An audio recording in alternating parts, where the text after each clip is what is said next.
What does it mean if silver has become a strategic mineral? It basically means that the USA has to stockpile it for emergencies. So they're not going to be buying tomorrow. At the moment, the report is just a draft report, and there's another 30 days of consultation on it. So that consultation period expires on the 25th of September, and assuming there's no change in the decision, then still silver will be a strategic metal, and the USA will have to start stockpiling it. How much would they stockpile? Well, we don't know that, but we can say that at one point they held 5.9 billion ounces of silver, and I see in 1958 they had 2.1 billion ounces of silver. To put that in perspective, that's well over 2 years' mined supply. In the latest round of financial news, silver is once again stepping into the spotlight after climbing to levels not seen in nearly 12 years, reigniting conversations about its future role in global markets. What makes this surge especially significant is that silver is no longer being viewed purely through the narrow lens of a precious metal. It is being recognized as both a store of wealth in times of uncertainty and as a vital raw material in a rapidly industrializing and electrifying world. From solar panels and electric vehicles to advanced electronics, demand for silver continues to grow at a pace that is far outstripping new supply. At the same time, investors, wary of rising debt burdens and a weakening trust in fiat currencies, are steadily increasing their exposure to physical metals. Clive Thompson has highlighted that these developments are not merely cyclical, they signal a deeper transformation. According to him, silver's current trajectory reflects years of underinvestment in mining and refining, which has left production struggling to keep up with consumption. At the same time, silver's unique position as both a monetary metal and an industrial driver places it at the crossroads of two powerful forces. Investors who dismiss silver as gold's little brother may be overlooking the very dynamics that could lead silver to outperform dramatically. As Thompson emphasizes, silver is not only mirroring gold's safe haven appeal, but is beginning to take on a life of its own. Its industrial importance ensures demand even during periods when investment slows. Looking forward, the future of silver prices appears increasingly tied to global megatrends. The acceleration of green energy projects, rapid technological innovation, and growing unease with fiat currency debasement all point toward stronger and more sustained demand. History shows that when silver enters these phases of tightening supply against rising demand, price movements are often sharp and sudden, catching many off guard. Analysts are already speculating about whether silver could retest previous highs or even break into territory that once seemed unthinkable. In such a scenario, silver would no longer be viewed as a secondary asset, but rather as a central pillar of wealth preservation and industrial progress. Now, we present the clips from Clive Thompson's interview. Before we continue to discuss this, please subscribe to our channel and activate the bell icon for timely updates. Thank you, and enjoy the video. I look at the prospects for the silver price. You can go to the Silver Institute and see the historical supply and demand table. And if you look at the top, you'll see that the mine production has been falling annually since 2016. Well, the production will be up 2% this year, but in 2016, production or mine production was 900 million ounces, and now in this year it's forecast to be 835 million ounces, a drop of 65 million ounces. The reason that the production is not increasing despite the higher silver price is that a lot of the silver mined in the world is mined as a byproduct of another metal, such as gold or such as copper. So the demand for silver doesn't, the supply of silver doesn't really change because it depends on how much is brought out of the ground as a byproduct of the other metal. Although we've got falling supply, we have rising demand. Demand over the last decade has risen from 993 million ounces to 1,148 million ounces. That's a rise of about 150 something million ounces. So whilst supply has gone down by 65 million ounces, demand has gone up by about 150 million ounces. So we passed the point of supply being less than demand a couple of years ago, in 2021, 2022, and the gap is just growing bigger. Now, according to the Silver Institute, part of the demand comes from the purchase of silver coins and bars for investment purposes. They reckon that 200 million ounces will go in that direction this year. Just to put that in perspective, that's about 1 ounce coin, 1 ounce of silver for every 45 people. So do you have your fair share? Probably, if you're watching this, you have more than your fair share, because I expect you bought more than 1 ounce. Another reason why the silver price is likely to push higher is the announcement by the Department of the Interior, the DOI, that they have entered silver into the draft list of critical minerals for the first time ever. So why is silver on the list? It's because it's a strategic metal and very much needed by the American electronics and defense industries. And if there was a disruption in supply, let's say from Mexico, which is the biggest supplier of silver to the United States, it would have an impact on the GDP of the United States, even if a disruption in supply is low. They say there's a 4% probability of a disruption in supply from Mexico. What does that mean? It could mean that there's civil unrest in Mexico. It could mean that Mexico decides to have some sort of retaliation against the United States for tariff reasons or some other thing. Or there could be some other event which makes the transportation of silver from the mines to the American border complicated or difficult. So what does it mean if silver has become a strategic mineral? It basically means that the USA has to stockpile it for emergencies. So they're not going to be buying tomorrow. At the moment, the report is just a draft report, and there's another 30 days of consultation on it. So that consultation period expires on the 25th of September. And assuming there's no change in the decision, then still silver will be a strategic metal, and the USA will have to start stockpiling it. How much would they stockpile? Well, we don't know that, but we can say that at one point they held 5.9 billion ounces of silver, and I see in 1958 they had 2.1 billion ounces of silver. To put that in perspective, that's well over 2 years mined supply. So they couldn't even buy a tiny fraction of what they used to hold, because in fact, all of the silver coming out of the mines is used by the electronics industry. So if they didn't make any attempt to buy any silver, it would certainly push the price up a lot. But we don't know if or when they're going to start doing that, but I think they will have to once silver enters onto the list officially on the 25th of September, probably. Now, just remember, none of the stocks that I talk about today are recommendations. This is not meant to be a recommendation for anybody. I'm not your financial advisor. I know nothing about you. I don't know about your family, your age, your job, your income, or your other assets. I don't know your personal risk tolerance, so I can't advise you, and do not take anything in this video as investment advice. But what you can do is look at the shares I'm talking about and go and discuss them with your financial advisor, or if you're capable of doing it, do your own research. And I'm going to talk a little bit about how I did my research, so if you want to do the same thing on your own, you'll be able to do so. But no obligation, because I'm doing the work for you, and I'll be naming the stocks as well. So let's start by looking at the list of companies in detail. There are 38 companies I chose to put on the list for further examination. And they range in size from the very large, 44 billion US dollars. That is large, at least for the mining sector it's large, all the way down to $50 million.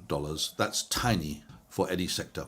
Although silver has struggled to hold steady above $40 an ounce, Clive Thompson believes the metal's underlying momentum is too strong to ignore and could drive it back toward its 2011 record highs. He points out that silver is unique in that it carries a dual identity, both as a critical industrial component and as a store of value in uncertain times. On the one hand, the global green energy transition is significantly increasing the demand for silver in solar technology, with record demand expected from the photovoltaic sector alone. On the other hand, rising inflation pressures, geopolitical tensions, and eroding confidence in paper assets are pushing more investors to treat silver as a safe haven. Thompson argues that these two powerful forces are converging at a time when supply struggles to keep pace, creating conditions that could spark an explosive move higher. At the same time, Thompson stresses that silver's performance isn't just about fundamentals, but also about shifting market psychology. Investors who previously overlooked the metal are beginning to recognize its intrinsic value, especially as it has started to outperform gold in recent months. He also notes that technical indicators such as the gold-to-silver ratio remain historically elevated, leaving plenty of room for silver to catch up. If the ratio normalizes, Thompson believes prices could surge well past current levels, potentially reaching the $50 mark or higher. For him, silver's rally isn't simply a short-term spike. It reflects a structural change in how the metal is being valued, both as a driver of future technologies and as a financial anchor in an increasingly unstable world. I'm looking for companies which have a very good prospect of increasing their gold production and that have got, also I'm looking for companies which have got lots of gold left in the ground. So I'm looking at the reserves and I want to know how much they sell it for each year. Now they can't tell me how much they're going to sell it for next year because they'd be telling me what the gold price is. But if they can tell me what they sold it for last year, it gives me a sort of clue whether they were in the range of what the gold price is. And they or gold and silver price, they all were. So that's wasn't really a big problem, but it was just useful to know. And I can assume that they will all sell it at the prevailing gold and silver prices in the future.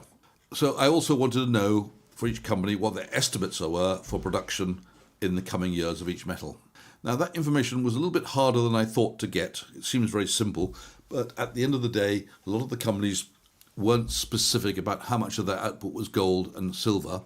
They kind of gave it as a consolidated thing. They called it gold equivalent ounces, or GEO, gold equivalent ounces. So basically, for every, let's say, 100 ounces of silver, they counted as if it was 1 ounce of gold. Or for every ounce of gold, they counted as if it was 100 ounces of silver.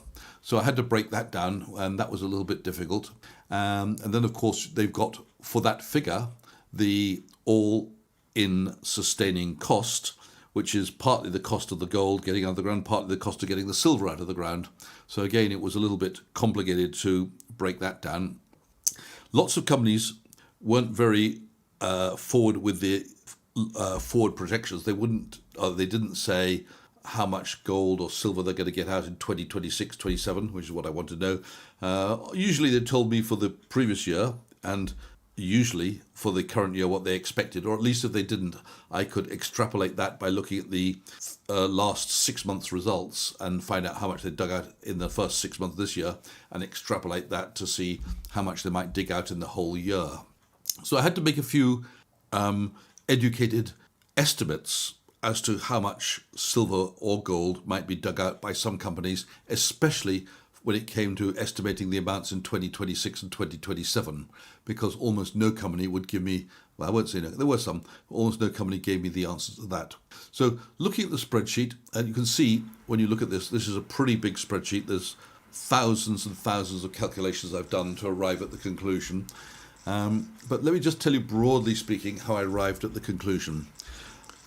For each company, I took the selling price of gold or silver, what I estimate the future price will be. So I'm going to work on 2027, and I'm going to assume that in 2027 the gold price is $5,000, and I'm going to assume that the silver price is $50.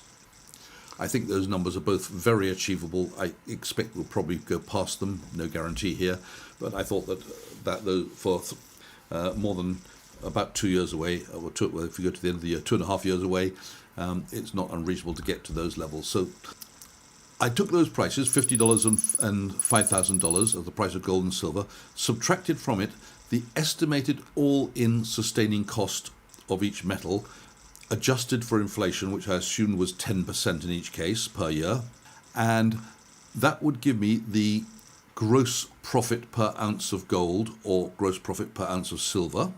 I then multiplied the result by the number of ounces of gold or the number of ounces of silver that they produced, and that gave me the overall gross profit of the company. I then had to deduct the other expenses like taxation, like prospecting, like marketing, and the other expenses which weren't related to digging it out of the ground to see their net profit. Having got the net profit, I could divide that number by the number of shares in issue to give me the earnings per share of each company. Now I have to extrapolate from that. Now we've got the earnings per share in 2027 as an estimate. I have to extrapolate from that what will the gold price be.